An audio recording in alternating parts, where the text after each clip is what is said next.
record this session too. So we've started in the middle, but that's okay. All right, so character and personality.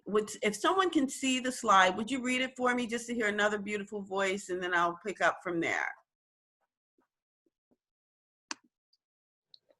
Which one are we looking at? The first one? Character and personality.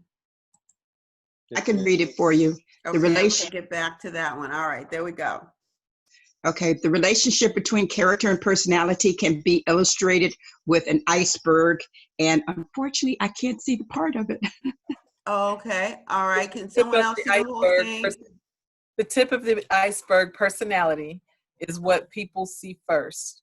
Although image, techniques, and skills can influence your outward success, the weight of real effectiveness lies in good character. Very good. Very good. The weight of effectiveness lies in good character. So let's see. Why did that pop up there? Let's get rid of that.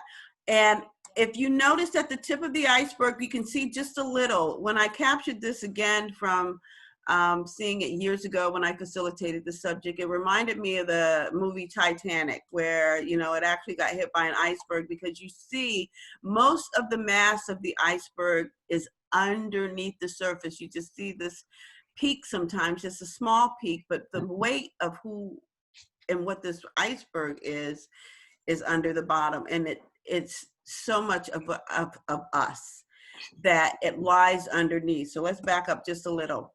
When it comes to character, a person with high character exhibits integrity, maturity, and an abundance mentality.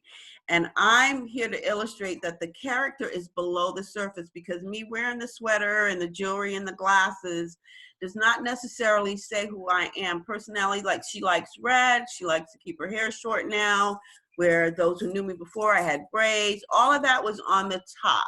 The character is beneath the surface. And this time that we're in our homes and with our families and sequestering ourselves and learning newness about the world, this is where integrity, maturity, and an abundance mentality really has treasure and value, because it looks like there's not enough in the world. And when our character is strong, we help build the characters of others.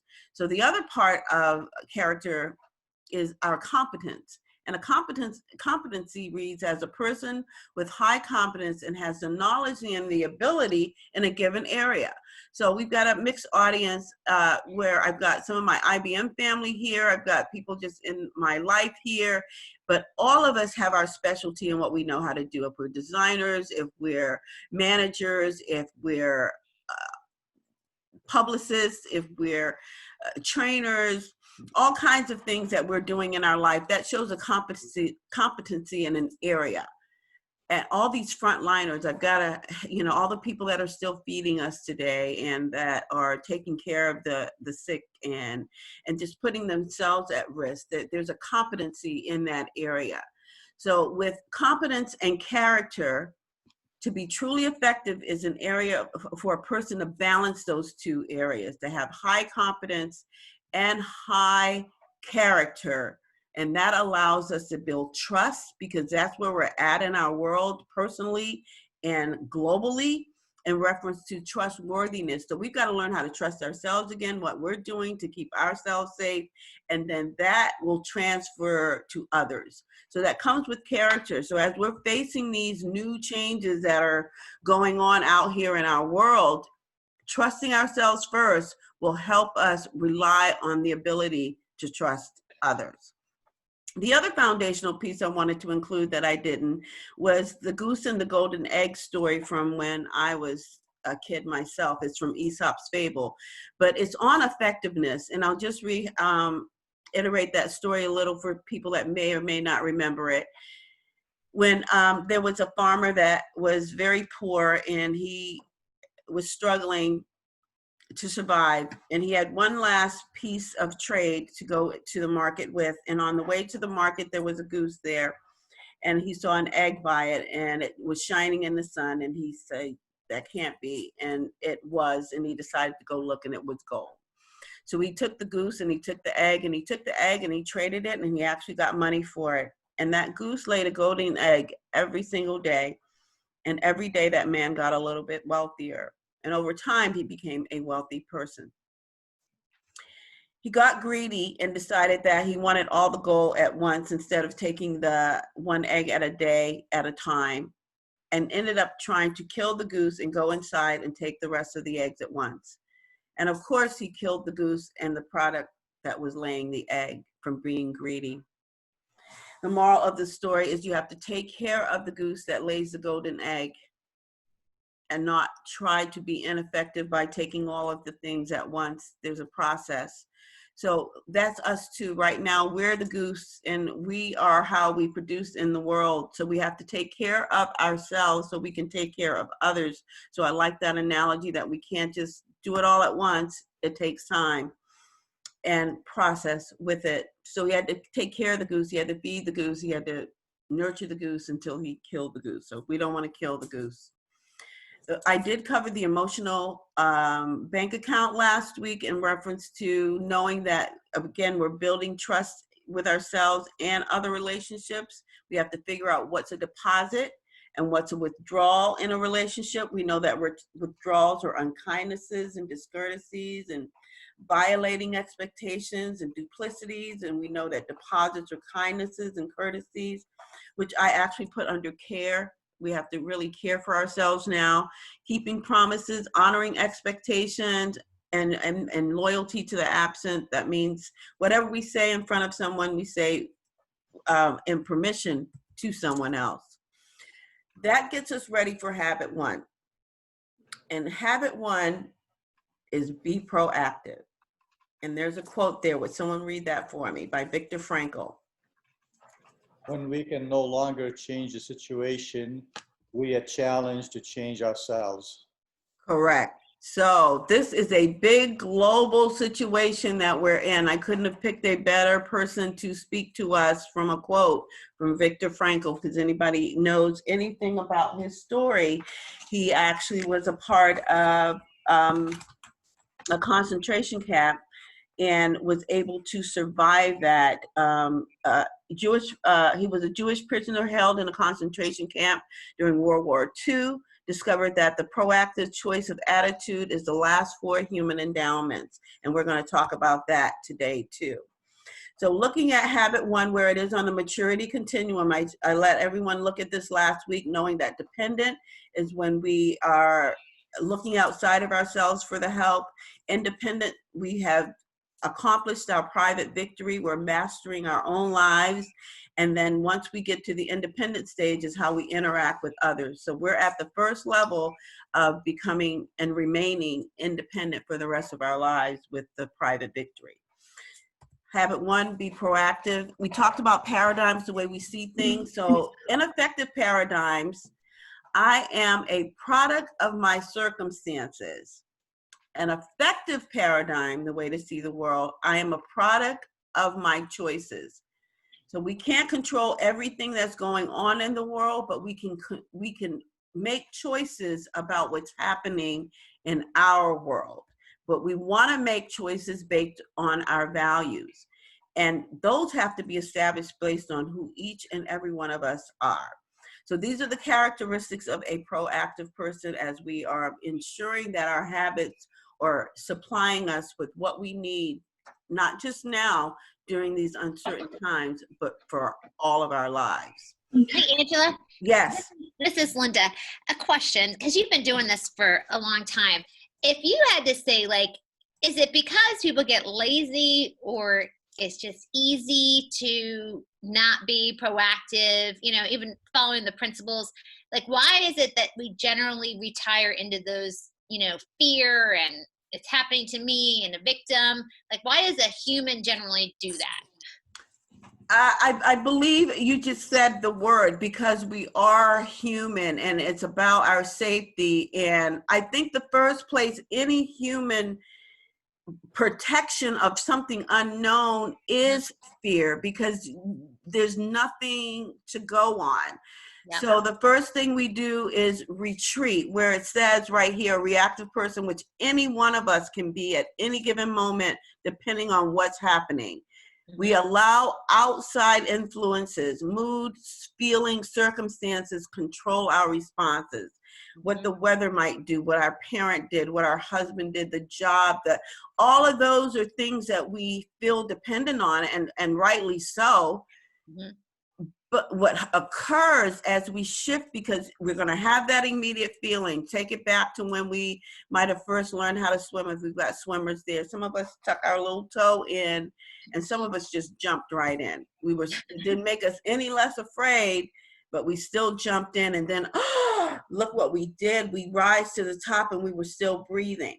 Mhm. So I see it as that. We are human, and I think that's an automatic default.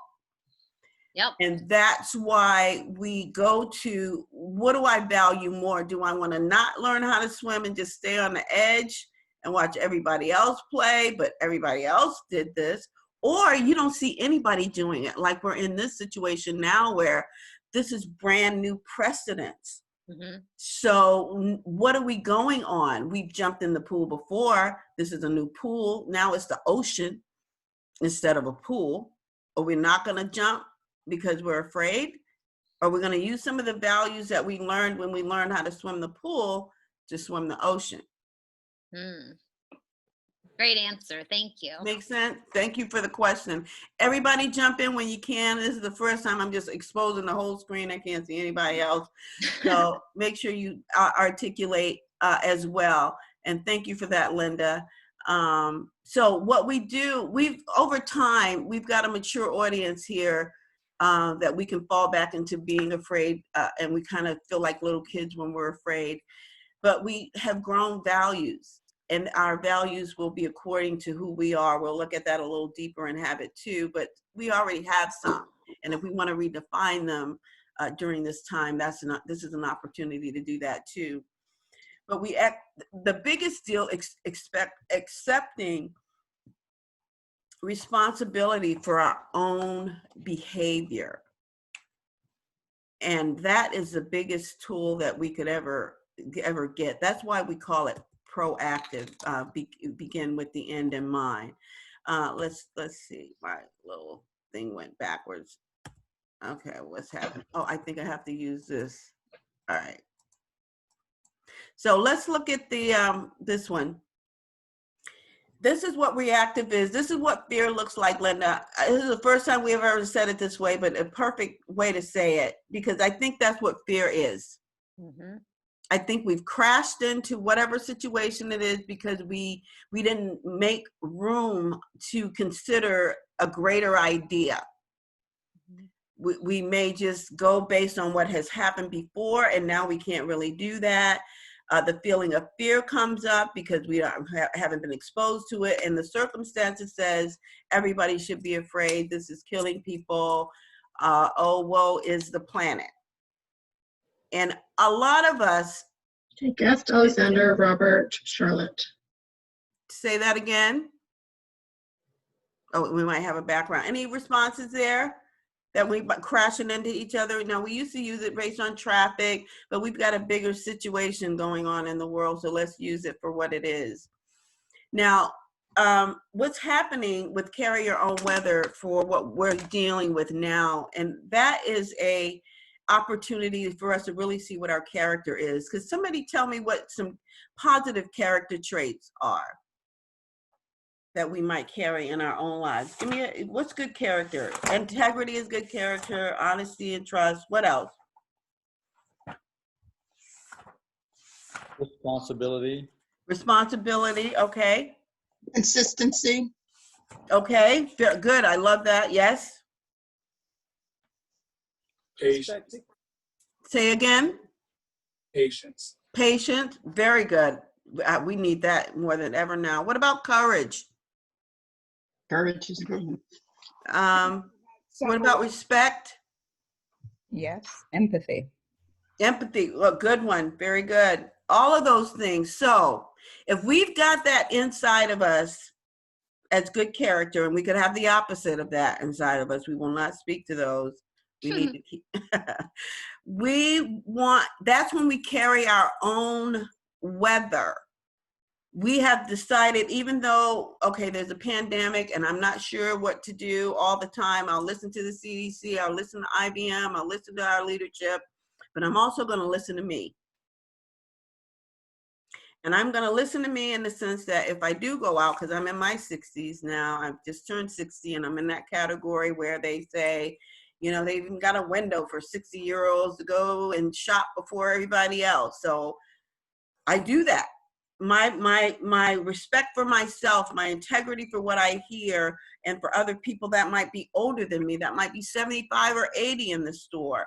So that's my character now. So when you carry your own weather, you decide for yourself the best activity for you first. And if you're in character with integrity and loyalty and compassion and patience and courage and respect and all the words we said, if it was raining outside and you had a picnic schedule, which would be the lighter side of what I would share in this particular slide, and it got rained out, we would say that we would take the whole point was to have time together as a family and take the picnic on the inside. Now, yesterday, I just saw a family, because we are sequestering and we're still distancing because we're deciding on our own, being proactive, what's our freedom to choose. There was a party, I stay in condos, and there was a party that drove up 3 or 4 cars. They had balloons, they had music, and evidently it might have been an older person in the condo, and they had the party from the parking lot. It was the neatest thing. Other people from other balconies had people on them now, and so we had a whole new way to celebrate a birthday. And don't you think that was proactive? Yep. Yeah. That was simply, and it just happened yesterday. I put a little clip on Facebook for other people to see, because we're coming up with what we value, what we respect, our courage, our kindness. That's what we put in the middle instead of, oh my God, and then we act afraid, and then it perpetuates in the world. Mm-hmm. So what we do, and the universe has put us on a big old pause. We are in pause. We are here to decide what's important to us in life, in work, in family, in friends, and as we go back into the world, because you got a lot of travelers on this phone, and we can't really decide right for ourselves right now what to get on a plane or not, or what's safe. So we're going to have to accept responsibility how we migrate back into the world, even when things open up and they say it's okay.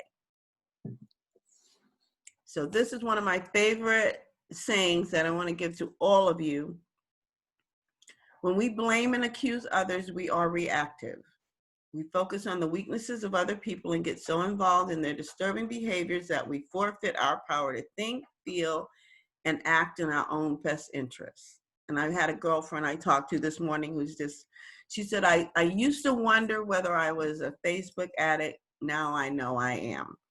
And she's disturbed by a lot of the things that are happening there. But to me, it's disturbing because she's forfeiting her power to think and feel in her own best interests. So on the other hand, by exercising proactivity, we don't let the others' weaknesses drive our decisions. In spite of others' actions and dispositions, we make choices according to our values, our purpose, our vision. It's not that we're not supposed to respect. Respect is in our character. We've already built that. So it's not that we're being disrespectful. What we're doing is deciding life by what we've decided is our vision. That's how we ended up in the jobs we have, or the places that we live on planet Earth right now, or how many kids we have, and whether we're in a house or a condo or in the country or the city. All of those were proactive choices that we made in our lives, and that's what we continue to do. Now, what can be happening, because we're now having cabin fever and you can't get out and travel the way we used to and just be gone and on a plane and at the shopping mall and at the movies and all the things that are going on, we're probably looking at our lives a little more intensely and deeper. And if we've had reactive situations in the past, it could have been results from how we grew up. So I don't want to ignore that. That genetics doesn't play a part, traits we've inherited, whether I've got you know, my skin color is genetics because of, you know, my parents when they got together, my upbringing, whether I was born in the North or the South, even in another country, and then environmental, your surroundings, you know, whether they're clean environments, whether you have all the food you eat, or whether there's drive-by shootings, you know, all of those have an occurrence in how we start to think because they got into our psyche when we were little. But what Viktor Frankl said, and this is what we want to apply in our proactive lives as we go forward beyond this pandemic, is self-awareness, imagination, conscious, and independent will. Now, what's self-awareness? Someone read self-awareness for me. Our ability to examine our own thoughts, moods, and behaviors. Now, isn't that important now? Because we've got a lot of people telling us what to do and how to do it, but don't we need to figure out how we feel and agree about something? Absolutely. Yes, everyone? I want to hear yes. Resounding. Because if you agree with that, that's behavior doesn't change yet. All you're doing is agreeing and looking at that. We are calling for a behavior change. I watched Sesame Street with my 3-year-old granddaughter, and one of the things I was training her in proactively was when she started getting potty trained at 2, headed to 3, I was telling her to wash her hands. You know, every time she came out of the bathroom, wash your hands, wash your hands. Did you wash your hands? And she had to go back in her room and back in the bathroom and wash her hands. So I decided to put a little sanitizer at her level so she wouldn't have to always climb up on the steps and wash her hands. But I wanted her to make sure she was clean. And now look at what's happening. Even Sesame Street on Saturday morning say, wash your hands, wash your hands, wash your hands.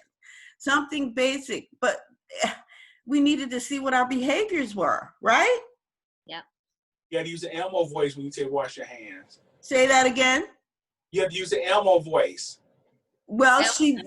the animal voice, well, she loves Yep. Elmo. You know, she'll listen to Elmo probably over me. But so yes, and that's imagination. You're leading us, Eric, right into imagination. Our ability to visualize beyond our current experience and circumstances. That's the, you know, when you're a kid, I still watch those kinds of things. Mr. Rogers was what I grew up on, and I think that's why imagination is still a part of my adult living. You know, I've imagined being in Singapore, and I've been there. And those are the things that help us get beyond this pandemic too. Imagination was the voice that Eric did. Elmo is an imagination, but Elmo is, I don't know that he's 50 years old, but Sesame Street is 50 years 50 years old. Cookie Monster is 50. That's exactly right. 50 years old. So this has been around. This is New Thought, ancient wisdom. And we're supposed to use our new thoughts from things that we learned that worked and leave the things alone that don't. So that's consciousness, understanding what's right and wrong. You know, and everybody know what that is. Anybody want to speak to consciousness? Because I think that's just self-explanatory. And that is what helps change behavior. Independent will, our ability to act independent of external influences by doing the right thing first for us and then for the people around us. We can no longer not care. I'll skip that language on behavior, but I will speak to this. We are to focus on things that we can impact rather than the things we can't. You know, I can't go have a talk with my governor and say, you know, you got even my IBM counterparts talking about why we're opening up our city. You know, I can't go just have a conversation with them. I'm not the mayor, but I'm the mayor of me. And I get to say whether I'm going to go back into population the same way he's opening it up. You know, I kind of like this appointment life. You know, have you sanitized yet? You know, I make my own list by what I'm going to do and not do. And I want to support businesses opening up again, because there are people that are in small businesses that are suffering from this. You know, what are their proactiveness? And it is going to have to be imagination. Let's go back to that. Their imagination is going to get them further. Our imagination got us some of the jobs we have and the places that we lived, and it was far beyond what we saw when we were growing up. But something sparked in us, and we, the people, are able to visualize something greater and have it. And do that in your own homes right now. When you think you're sequestered and things aren't happening, you can have something in your thought and actually have it occur in your life. Anybody has that already? Even while we're, not really going out, that your imagination has created a scenario and now you're actually living it, and it's happened through the pandemic? Angela, can I give one example? It's not me personally, but it's definitely related to all the people thinking about opening up stuff. Okay. A friend of mine owns a golf course in Wisconsin, and Minnesota, Wisconsin. But anyway, up there. And he and his family had said, how can we do this? I mean, they're ethical people. How can we do this safely? This was before any of the, when it was already a concern, but not yet the lockdowns on places. So they worked it out that the times of the tee times, they worked out so everyone would have their own individual cart, only so many people per hour, the cleansing of the carts, they got all the hand sanitizers, the cleaners for the stuff. They're outside, obviously. They get it all set up, and they had where no drinks, no this or that, all these different things went through. And then as soon as he got done, they closed down the state and said, you can't do that. And it made me think, like, if I wasn't making money right now and I had something where I'm trying to pay employees and have all these things, I would really have a great imagination. Right. Of how to conquer these problems. We're in a world that's known by innovation, and that is the beauty of it. It's like, so even with the governor saying that, like a lot of my friends have said, oh, you're governor this, you're governor that. And I'm like, but I wonder those people that haven't been making money, what have they thought of, like my friend did, of how they can do it by being safe, Yeah. And that's where it is. It's like, really, he operated with understanding what's right and wrong. He acted independently. He used his imagination. He probably had self-awareness, like, oh, wow, what's going to happen with the business, with our employees? Let's see if we can't think of something. Let's get ahead of the game here.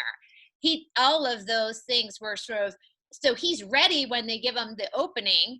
But you're right. It's like chicken and the egg. How do you open? Because people are to come up with better decisions than any government ever would, right? Because they know their business best. They know their customers best. Yes. And that's what's going to guide us. I believe we, the people, if we really believe in the U.S. Constitution, it actually starts with that. Yep. And I'm believing that even more now, whether it was faulty initially, we're going to make it solid now. Mm-hmm. And we are the people. And our imagination and our consciousness starts in our homes, and it spreads out to the world. And the world is showing us that. One of the things that Elton John did, and I think I mentioned this even I've been mentioning it consistently. One, I'm an Elton John fan. And two, one of the first things he did was have like a living room concert. And he started to raise money for the frontliners and people that were impacted by this. That was his imagination kicking in, and his consciousness to do the right thing, and his independent will to act on beyond external influences. We can do that as a people. People are donating billions of dollars to the cause for health and safety for us. There is so much happening, and what we're endowed to do is our part. Everyone here. So when fear sets in, put something on that helps your imagination kick in. There is a movie called Smallfoot out that I did not see, that I am watching over and over again, like a little kid, because it reminds me of being imaginative myself and breaking out of situations that were always there, and it's a new day and it's time for a new way. So find those things that make you laugh, that make you want to do more. Have your silent moments. If, we have family members that are impacted by this virus, or we're losing family members outside of the virus, and people can't gather anymore like they used to. So we have to use our imagination with services and loving on one another at a distance when someone is sick. Okay, very good. Thank you for catching that. And I'm going to go back to that in a minute, but I do want to talk about our circle of influence because, you know, we have a circle of influence and we have a circle of concern. And of course, our concern is our world at large right now. It's not just our home. This has gotten bigger than anything we've ever faced in our history. So a circle of concern is when we have concern and we compromise for things we care about because we do care about the world. But when we focus on our circle of influence, which is the inner circle, which we want to make the biggest, instead of shrinking it from fear, we are the people that choose directly what we can do something about. And that's why I'm doing this. This is something I could do something about. I could remind myself to be proactive and let others be reminded too. And that this makes a difference in what we think and what we choose to do. Let me go back to those questions. So if they made me, or I have to, or I can't, those are reactive responses to something. When we decide, or we're going to, or I will, or there is a greater way, then we're proactive. So as we're going through this pandemic and being sequestered and told what we can and cannot do, we have influence over our own personal lives, as you know, and have done and will do again, which has impact on your immediate world, which has impact on the greater world eventually. But it starts with the individual. We agree? Mhm. Anybody been reactive about anything during this time? I know my girlfriend was reactive about Facebook. Anybody else reactive about anything? And you're human, because I want to hear it, because I was reactive. I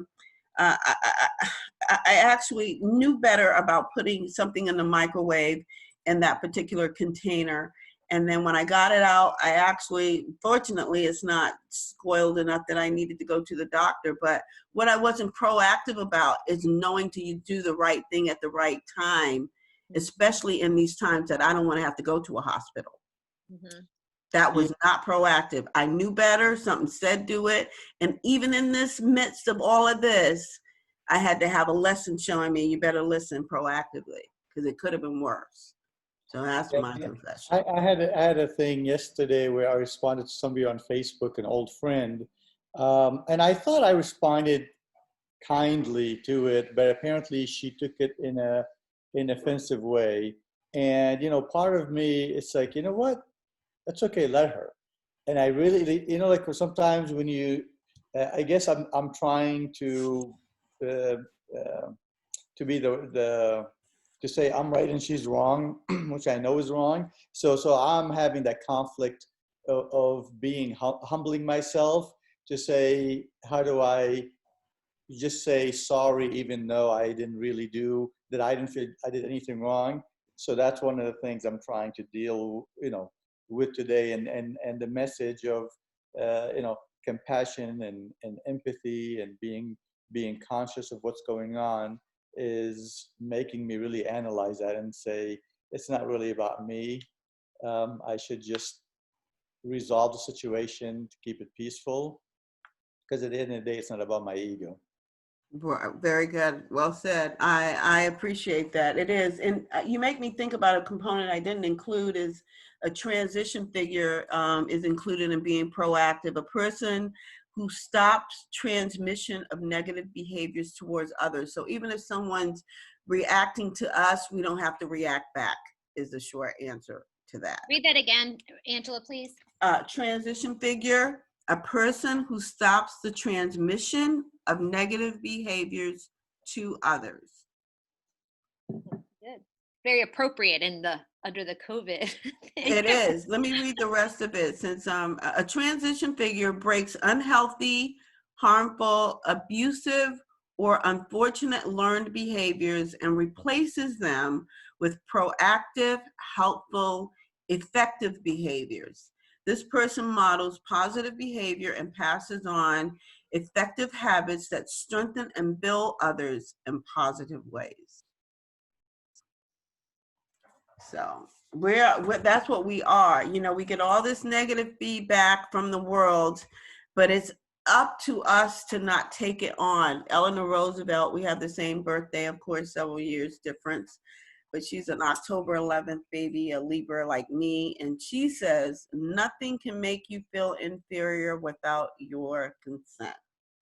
So even though we feel like we might be less than in this world with all that's going on, we can't be. The biggest strength that we have right now is being focused on what we can do something about. And if we can't do anything about it, you know, give it to the ethers for those who can. I want you to remember that when we started flying, when those Wright brothers in North Carolina came up with the formula to fly, we didn't have the internet, we did not have Facebook, we didn't have any of this technology that we have to communicate immediately with one another. But people started flying all over the world, and they focused on what they could do. So two things were happening. They were focusing on an answer, and that answer was actually being transmitted throughout the world at the same time. That's what we can do now. As long as we have a positive attitude and a proactive approach to focus on our imagination, our self-awareness, and our ability to do the right thing and do it. Questions, comments, updates, concerns? Does this help? Yes. Absolutely. Awesome. All right, we'll go out with this quote right here by Stephen Covey. If you live out of your memory, we're tied to the past. And to that which is finite. When we live out of our imagination, we are tied to what is infinite. Have a great day. See you in a week. Thank you for Thank you. joining. Bye. Thank you. Thanks, Angela. Thank you. Thank you. Great job. Take care, you. Angela. Thank Thank you. you.